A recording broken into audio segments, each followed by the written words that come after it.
स्वागत है आपका हमारे यूट्यूब चैनल सफलतागंज में। आई होप आप सब बहुत अच्छे होंगे और आपकी प्रिपरेशन भी बहुत अच्छी चल रही होगी। तो जैसा कि आप सब जानते हैं, हमारी घटना चक्र की सीरीज चल रही है जिसमें हम कवर कर रहे हैं मॉडर्न इंडियन हिस्ट्री को। राइट, ऑलरेडी हम कई टॉपिक्स को कवर कर चुके हैं। आज का जो हमारा टॉपिक है वो होगा खिलाफत आंदोलन का। राइट, खिलाफत मूवमेंट का हमारा टॉपिक है और अच्छा टॉपिक है और इम्पोर्टेंट टॉपिक भी है। सारे टॉपिक वैसे इम्पोर्टेंट है बट ये ज्यादा इम्पोर्टेंट है। ठीक है, तो चलिए स्टार्ट करेंगे आज के अपने सेशन को। बट अगेन, सेशन को स्टार्ट करने से पहले भाई आप लोग सपोर्ट करिए, सब्सक्राइब करिए, लाइक करिए और शेयर भी करिए। देखिए, हम डे बाय डे बढ़ रहे हैं, हमें और तेजी से बढ़ना है ताकि इंपॉर्टेंट कंटेंट आप तक पहुंचता रहे और आपकी हेल्प होती रहे, वो भी फ्री ऑफ कॉस्ट। चलिए तो स्टार्ट करेंगे आज के अपने सेशन को, जो कि है खिलाफत आंदोलन के बारे में। जानेंगे क्या था खिलाफत आंदोलन और उससे रिलेटेड क्वेश्चंस भी सॉल्व करेंगे। चलिए, तो देखिए, खिलाफत आंदोलन को शुरू करने के लिए खिलाफत कमेटी का गठन किया गया। ठीक है, खिलाफत आंदोलन को शुरू करने के लिए क्या किया गया? खिलाफत कमेटी का गठन किया गया। उसमें शौकत अली, मोहम्मद अली, अबुल कलाम आजाद, हकीम अजमल खान, हसरत मोहानी और डॉक्टर अंसारी क्या थे? शामिल थे।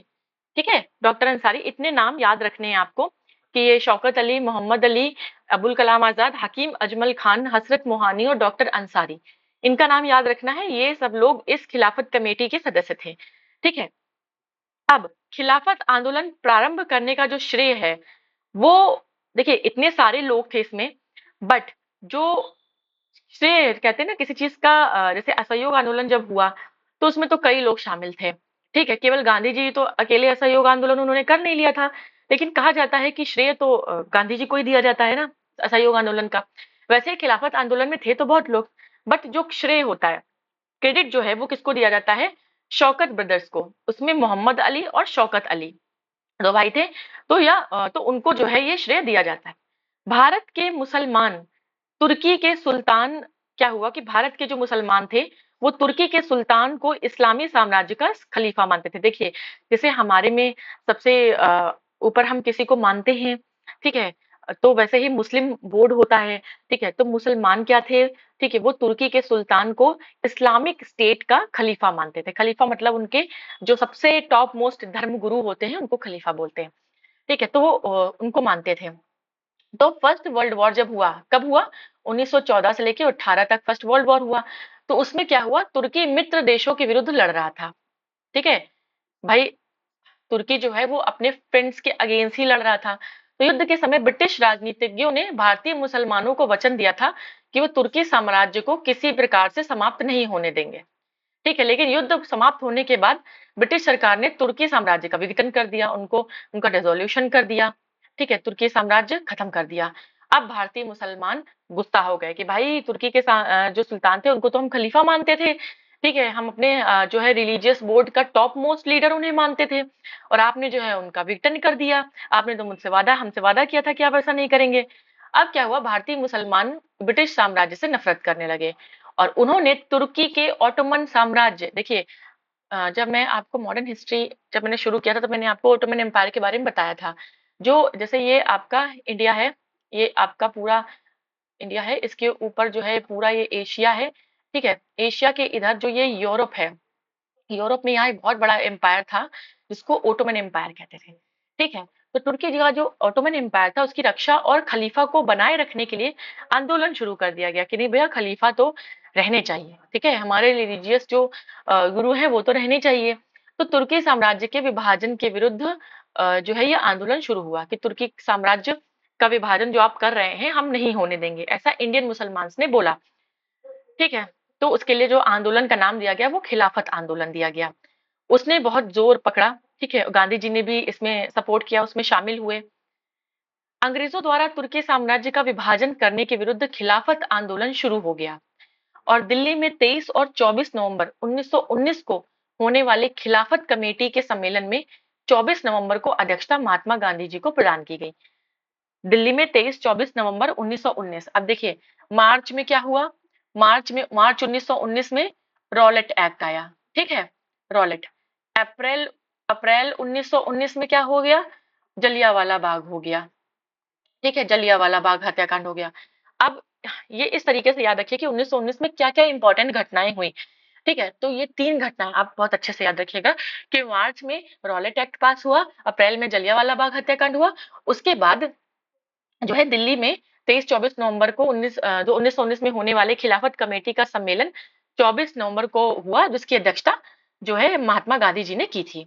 ये 3 चीजें 1919 में इंपॉर्टेंट हुई थी। अब दिसंबर 1919 में हुए भारतीय राष्ट्रीय कांग्रेस के अमृतसर अधिवेशन, देखिए 1919 का जो अधिवेशन था कांग्रेस का वो कहाँ हुआ? अमृतसर में हुआ। ठीक है। अब इससे क्या हुआ? खिलाफत आंदोलन को और बढ़ावा मिल गया।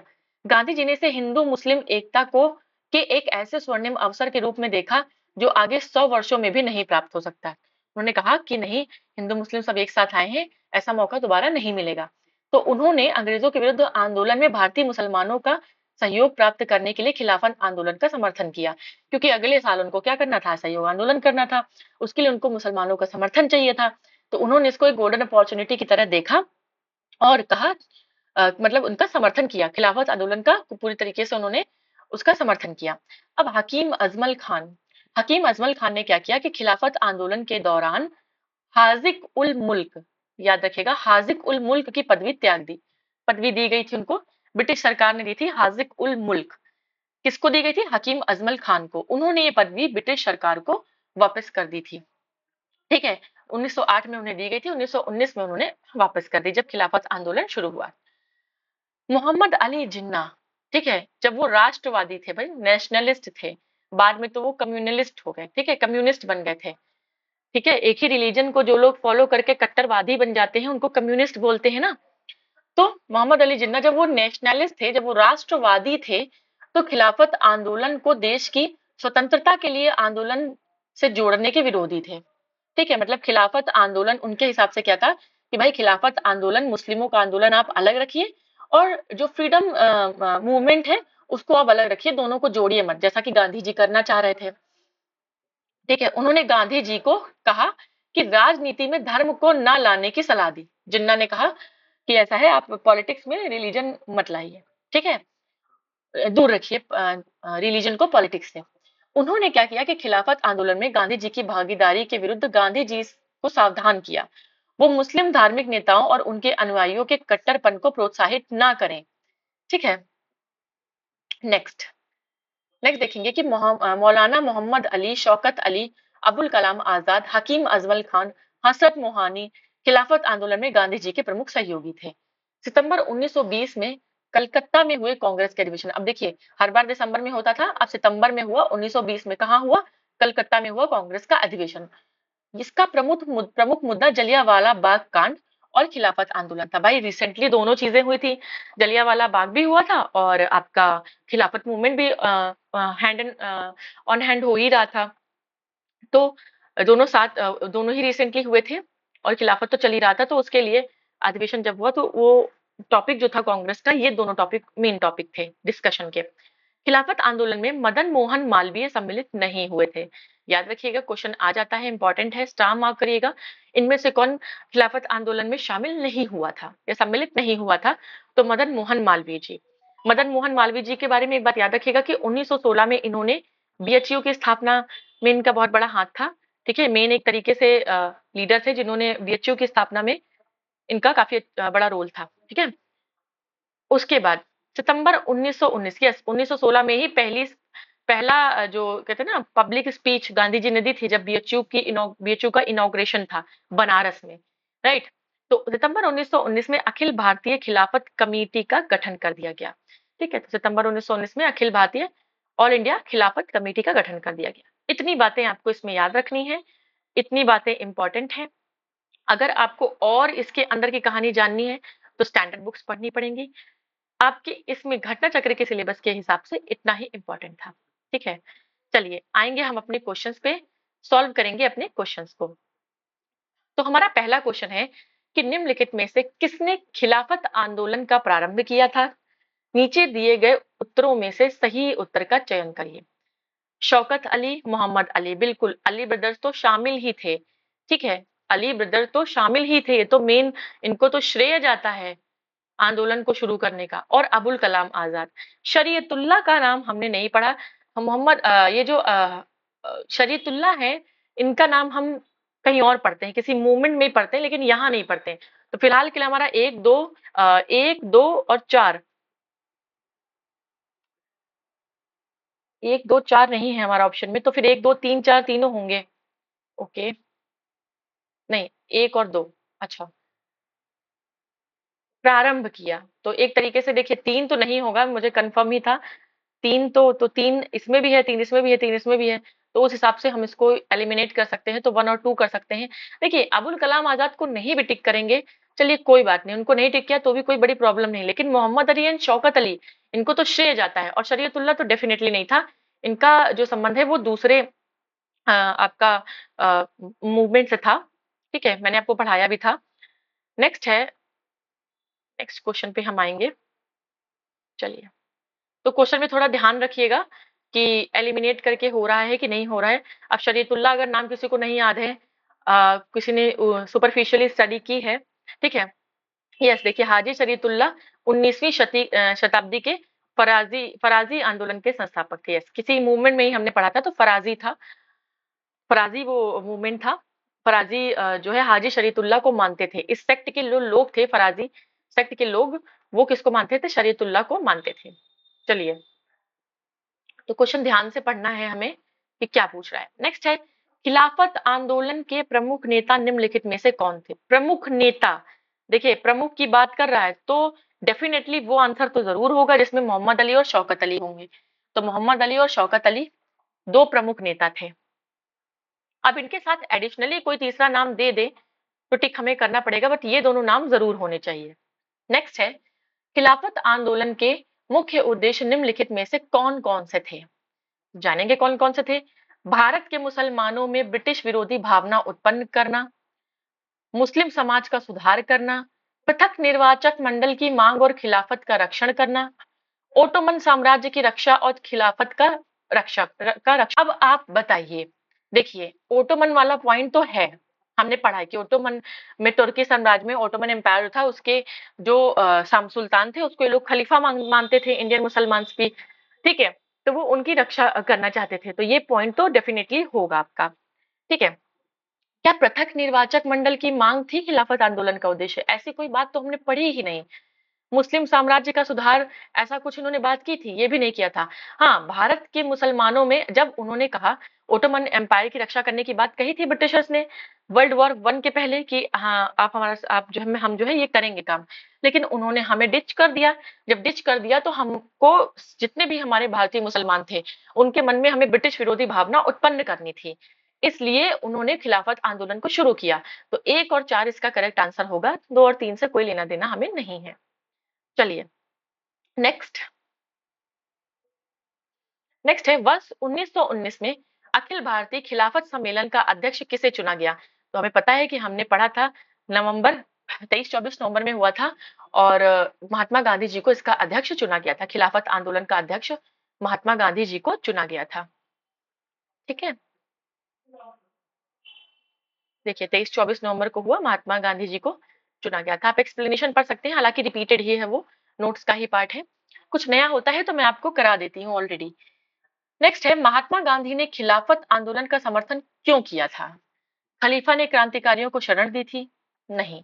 गांधी जी ने अंग्रेजों के खिलाफ अपने आंदोलन में भारतीय मुसलमानों का सहयोग प्राप्त करना चाहते थे? बिल्कुल, ये इसको हम कंसीडर कर सकते हैं। खलीफा ने भारत के स्वतंत्रता आंदोलन का समर्थन किया था? ये हमने तो नहीं पढ़ा। खलीफा गांधी जी के अच्छे मित्र थे, ऐसा भी कुछ नहीं था। गांधी जी एक भूमिका तैयार कर रहे थे, एक बैकग्राउंड तैयार कर रहे थे, आने वाले जो आंदोलन थे, ठीक है, जो आने वाला आंदोलन था, जो उनको फ्रीडम मूवमेंट करना था, उसके लिए वो इंडियन मुसलमानों का सहयोग चाह रहे थे। ठीक है, इसलिए उन्होंने इसका सपोर्ट किया, तो बी ऑप्शन आपका करेक्ट होगा। नेक्स्ट है, खिलाफत आंदोलन को समर्थन किसने दिया था? तो खिलाफत आंदोलन को गांधी जी ने समर्थन दिया था। ह्यूम, कर्जन, कर्जन की तो बात ही नहीं है यहाँ पे, और सर सैयद का भी, सर सैयद तो कांग्रेस के खिलाफ ही थे, और खिलाफत मूवमेंट में भी उनका कोई खास रोल नहीं था। किसने खिलाफत आंदोलन को हिंदुओं और मुसलमानों की एकता के एक ऐसे अवसर के रूप में देखा जो 100 वर्षों में भी पुनः प्रस्तुत नहीं होगा? तो ये स्टेटमेंट जो था, ये जो सोच थी, ये गांधी जी की थी, क्योंकि उनको बैकग्राउंड तैयार करना था, पृष्ठभूमि तैयार करनी थी आगे अपने फ्रीडम मूवमेंट के लिए। नेक्स्ट क्वेश्चन है, निम्नलिखित में से किस एक ने खिलाफत आंदोलन के दौरान हाजी उल मुल्क की पदवी त्याग दी थी? तो ये हकीम अजमल खान जी ने, जिनको 1908 में मिली थी ये पदवी, ब्रिटिश गवर्नमेंट ने दी थी, उन्होंने इस पदवी को त्याग दिया था। ठीक है, टाइटल को वापस कर दिया था। नेक्स्ट है, गांधी जी को किसने सावधान किया था कि मुस्लिम धार्मिक नेताओं और उनके अनुयायियों के कट्टरपन को प्रोत्साहित ना करें? तो मोहम्मद अली जिन्ना ने उनको कहा था। मोहम्मद अली जिन्ना कह रहे थे कि आप रिलीजन को पॉलिटिक्स से दूर रखें। ठीक है, चलिए नेक्स्ट है, निम्नलिखित में से किसने महात्मा गांधी जी की खिलाफत आंदोलन में भागीदारी की भर्त्सना की थी? भर्त्सना मतलब क्रिटिसाइज किया था, मतलब सपोर्ट नहीं किया था। तो मोहम्मद अली जिन्ना, एम ए जिन्ना, इन्होंने सपोर्ट नहीं किया था। नेक्स्ट है, निम्नलिखित में से खिलाफत आंदोलन का परिणाम क्या था? हिंदू मुस्लिम मतभेदों में कमी आई, भाषा की समस्या तीव्र हुई, हिंदू मुसलमान में दंगे बढ़े, हिंदुओं को दबाया गया। नहीं, हिंदू मुसलमान तो एक हो गए थे, उनके मतभेदों में कमी हो गई थी। ठीक है, सब एकजुट होकर सबने खिलाफत आंदोलन में पार्टिसिपेट किया था, तो ऑब्वियस सी बात है मतभेद कम हो जाएंगे। नेक्स्ट है, वह व्यक्ति जिसने 4 अप्रैल 1919 को दिल्ली की जामा मस्जिद के प्रवचन मंच से हिंदू मुस्लिम एकता पर भाषण दिया था, वह कौन था? तो ये टिपिकल क्वेश्चन है, मतलब नोट्स में भी नहीं था और गेस भी हम नहीं ही कर पाएंगे। अधिकतर अगर हमने नहीं पढ़ा है तो गांधी जी को ही लगाएंगे या लाला लाजपत राय को कोई लगा देगा, क्योंकि मदन मोहन मालवीय तो भाई शामिल ही नहीं हुए थे खिलाफत आंदोलन में। तो स्वामी श्रद्धानंद इसका करेक्ट आंसर है। देखेंगे कि श्रद्धानंद क्यों करेक्ट आंसर है। देखिए, 4 अप्रैल 1919 को दिल्ली की जामा मस्जिद के प्रवचन मंच से स्वामी श्रद्धानंद जी ने हिंदू मुस्लिम की एकता पर लगभग 30,000 मुसलमानों के समक्ष भाषण दिया था, स्पीच दी थी। तो ये याद रखिएगा, थोड़ा सा क्वेश्चन डिफरेंट है। नेक्स्ट है, कांग्रेस ने खिलाफत आंदोलन का समर्थन किया मुख्यतः खलीफा की पुनः स्थापना के लिए, खलीफा को हटाने के लिए, मुसलमानों की सहानुभूति प्राप्त करने के लिए, कांग्रेस में जिन्ना को हाशिए पर लाने के लिए। अब हमें बताना है, देखिए खलीफा हटाना तो हमारा उद्देश्य ही नहीं था, हमें तो खलीफा को रिटेन रखना था ना, वापस रखना था, जो उन्होंने डिसॉल्व कर दिया था, विघटन कर दिया था ओटोमन एम्पायर का ब्रिटिशर्स ने। हमें तो खलीफा फिर से चाहिए थे। और मुसलमानों की, भाई कांग्रेस क्यों पार्टिसिपेट किया? कांग्रेस ने खिलाफत आंदोलन से क्या लेना देना था? कि मुसलमानों की सहानुभूति चाहते थे भाई, तभी तो आगे के मूवमेंट्स में हमको एक बैक सपोर्ट मिलेगा मुसलमानों का। और कांग्रेस में जिन्ना से कोई पर्सनल दुश्मनी थोड़ी ना थी कांग्रेस की जो हाशिए पर लाएंगे। तो 1 और 3 करेक्ट ऑप्शन होगा इसका। यस, तो 1 और 3 करेक्ट ऑप्शन है इसका, बाकी सब गलत है। नेक्स्ट, निम्नांकित में से किस भारतीय नेता ने खिलाफत आंदोलन का समर्थन नहीं किया था? तो यस, मदन मोहन मालवीय जी, हमने पढ़ा कि इन्होंने खिलाफत आंदोलन का समर्थन नहीं किया था। ठीक है, उन्होंने इस आंदोलन में कांग्रेस की भागीदारी का भी विरोध किया था। ठीक है, ना खुद आए थे और कांग्रेस को भी आने के लिए मना कर रहे थे कि इस आंदोलन में आप लोग पार्टिसिपेट नहीं करिए। लेकिन गांधी जी की बात सब मानते थे, गांधी जी की वजह से सब गए। वर्ष 1920 की खिलाफत कमेटी की सभा, जिसने गांधी जी को असहयोग आंदोलन के नेतृत्व को संभालने का अनुरोध किया, वह किस शहर में हुई थी? खिलाफत कमेटी सभा 1920 की आपकी हुई थी इलाहाबाद में। ठीक है, इलाहाबाद में हुई थी। और गांधी जी से कहा गया था कि असहयोग आंदोलन की बागडोर आप संभालिए। ठीक है, जबकि कलकत्ता का अधिवेशन कहाँ, सॉरी, कांग्रेस का अधिवेशन 1920 का कहाँ हुआ था? कलकत्ता में। ठीक है, और कौन बना था अध्यक्ष? लाला लाजपत राय। दोनों चीजें इंपॉर्टेंट है कि खिलाफत कमेटी इलाहाबाद में इसका जो है अ, अधिवेशन हुआ था, एक मीटिंग थी, और जो कांग्रेस की थी वो कलकत्ता में हुई थी लाला लाजपत राय जी के अध्यक्षता में। नेक्स्ट है, इस मिसाल में हम मुसलमानों को हिंदुओं से भिड़ा नहीं पाए। निम्नलिखित में से कौन सी घटना में एचिंसन के इस कथन का संबंध है? किससे इसका संबंध है? यस, देखिए 1857 तक में हिंदू मुसलमान को कोई लॉ ऐसा था ही नहीं। चंपारण में भी हिंदू मुसलमान की कोई बात ही नहीं थी भाई, किसान आंदोलन था। 1942 की अगस्त क्रांति में भी ऐसा कुछ नहीं था। हम जो देख पा रहे हैं कि खिलाफत और असहयोग आंदोलन, इन दो चीजों में हिंदू मुसलमानों को नहीं भिड़ा पाए, क्योंकि उस समय जो खिलाफत आंदोलन में जो कांग्रेस ने साथ दिया और इन हिंदूज ने साथ दिया, बड़े बड़े नेताओं ने साथ दिया, तो क्या हुआ, मुसलमानों का भी सहयोग मिला आगे के आंदोलन में, हमें असहयोग आंदोलन में भी। तो इसमें जो है वो नहीं हमारे बीच में फूट डाल पाए, हिंदू और मुस्लिम के बीच में फूट नहीं डाल पाए। नेक्स्ट है 1921 का मोपला आंदोलन शाखा थी। किसकी शाखा थी? जो 1921 का मोपला आंदोलन था, 1857 और 1921 में तो बड़ा डिफरेंस है। स्वदेशी हमारा 1905 में ही हो गया था, ठीक है। असहकार आंदोलन ऐसा कुछ तो हमने पढ़ा ही नहीं है। तो 1919 में ही ये खिलाफत शुरू हुआ था, तो खिलाफत आंदोलन की ही ये एक शाखा थी, ठीक है। जो मोपला मोपला कहाँ हुआ था? मोपला मैं आपको बता दूं, मोपला होता क्या है। किताबी तो हम बहुत पढ़ेंगे, किताब तो सब घटना चक्र पढ़ेंगे। देखिए, जो केरल है, साउथ इंडिया में केरल, केरल में जो गरीब किसान होता है, गरीब सॉरी गरीब मिस हो गया यहाँ पे, गरीब मुस्लिम, मुसलमान लिख देते हैं। गरीब जो मुसलमान किसान होता है, उसको मुपल्ला या मुपल्ला बोलते हैं, ये लोग बोलते हैं। तो मतलब उन्होंने भी वहां आंदोलन किया, तो खिलाफत आंदोलन की ही शाखा थी। तो मोपला वर्ड कहाँ से आया, वो मैंने आपको बताया कि मोपला वर्ड यहाँ से आया, ठीक है। देखिए, केरल प्रांत के मालाबार जिले के मोपला काश्तकारों, ठीक है, मुख्यतः लगान और बेदखली को लेकर थे, इनके आंदोलन थे। जमींदार जब चाहते उन्हें भूमि से बेदखल करते और जब चाहते मनमाना लगान वसूलते। दूसरी ओर खिलाफत आंदोलन भी अपनी जड़ें जमाता जा रहा था। हालात ये हो गए कि खिलाफत आंदोलन और काश्तकारों की बैठक में फर्क करना मुश्किल हो गया। इस तरीके से दोनों आंदोलन एक दूसरे में समा गए, पता नहीं चल रहा था कि कौन सा आंदोलन चल रहा है भाई। ओके, तो ये भी हमारा टॉपिक आज फिनिश होता है। खिलाफत आंदोलन एक इम्पॉर्टेंट टॉपिक था। नेक्स्ट जो हमारा टॉपिक होगा वो होगा असहयोग आंदोलन। इस वीडियो में नहीं होगा, क्योंकि असहयोग भी थोड़ा सा अच्छा टॉपिक है, लेंदी टॉपिक है, तो हम उसको कवर करेंगे नेक्स्ट वीडियो में। और लाइट भी नहीं आ रही है, तो चार्जिंग भी नहीं है, तो हम इसको नेक्स्ट में ही कवर करेंगे, राइट। चलिए, आज के लिए इतना ही, मिलेंगे अपने नेक्स्ट सेशन में असहयोग आंदोलन के टॉपिक को लेकर, राइट। तो चलिए, आज के लिए इतना ही, तब तक के लिए गुड बाय, जय हिंद।